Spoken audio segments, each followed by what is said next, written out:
Halo para pencinta bola, berikut informasi seputar bola, kita sajikan di channel Yunus 07. Sebelum kita memulai informasinya, sebelumnya saya mohon maaf jika dalam video ini ada kesalahan kata, gambar atau yang lainnya, karena saya hanya sekedar untuk memberikan informasi seputar sepak bola dan untuk menghibur kalian semua. Mari kita lanjut nonton seputar sepak bolanya. 5 pemain kesayangan Indra Syafri yang bisa jadi andalan Shin Tae-yong di Piala Asia 2023 menarik untuk diulas. Salah satu di antara 5 pemain tersebut berposisi sebagai penyerang yang punya naluri cetak gol cukup besar. Seperti diketahui, saat ini timnas Indonesia tengah disibukkan dengan persiapan untuk menghadapi Piala Asia 2023.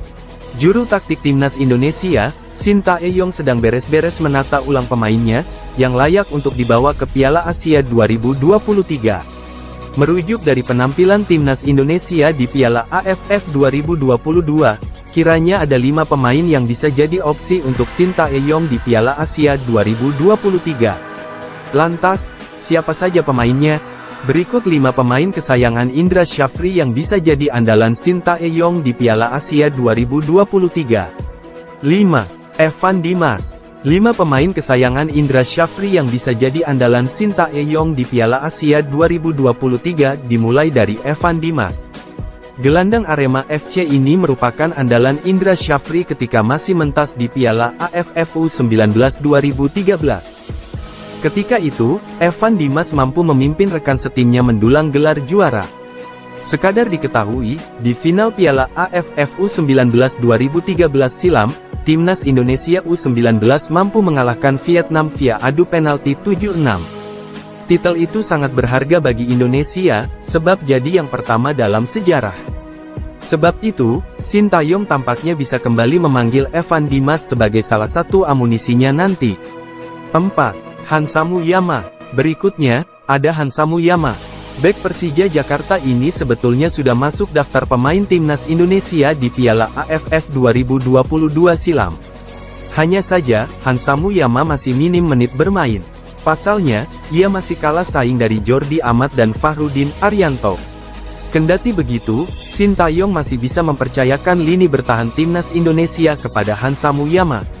Sebab, Hansa Muyama sendiri sudah berpengalaman di timnas Indonesia sejak usia muda. Ia pernah mentas di Piala Asia U19 2014. Jauh sebelum itu, ia juga turut mengantar timnas Indonesia U19 juara Piala AFF U19 2013 bersama Evan Dimas. 3. Ricky Fajrin. Selanjutnya ada Ricky Fajrin, salah satu bek kiri milik Bali United. Pemain 27 tahun ini juga bukan nama baru di timnas Indonesia. Di bawah asuhan Indra Syafri, Ricky Fajrin merupakan pemain andalan timnas Indonesia U19. Bahkan, pria asli Semarang, Jawa Tengah ini turut membela timnas Indonesia U19 di Piala Asia U19 2014. Kendati gagal lolos dari fase grup ketika itu, Ricky Fajrin sudah punya pengalaman bermain yang cukup.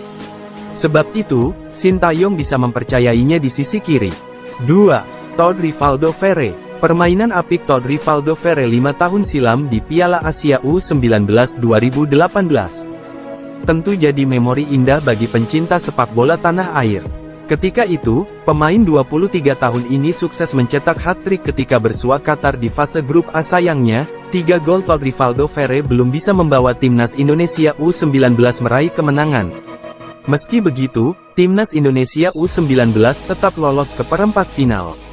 Sayangnya, Todd Rivaldo Ferre dan kawan-kawan kalah 0-2 dari Jepang.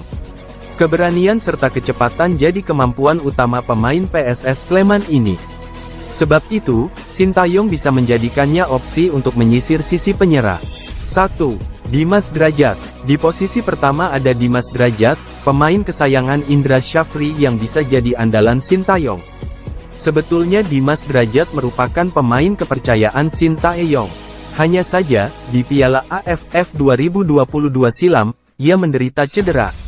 Sebab itu, ia tak bisa memperkuat timnas Indonesia.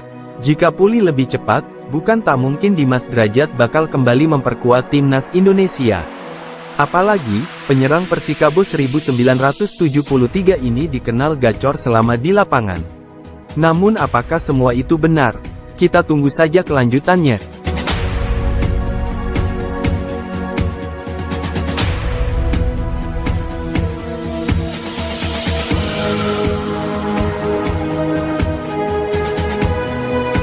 Oke para pencinta bola, itulah tadi artikel seputar sepak bola. Terima kasih yang sudah menonton. Jika ada kesalahan gambar atau kata-kata dalam video ini, mohon dimaafkan. Saya hanya berusaha membuat konten informasi seputar bola dan menghibur kalian semua. Jika ada yang salah mohon dimaafkan, karena saya hanya manusia biasa yang tak luput dari kesalahan. Terima kasih. Assalamualaikum warahmatullahi wabarakatuh.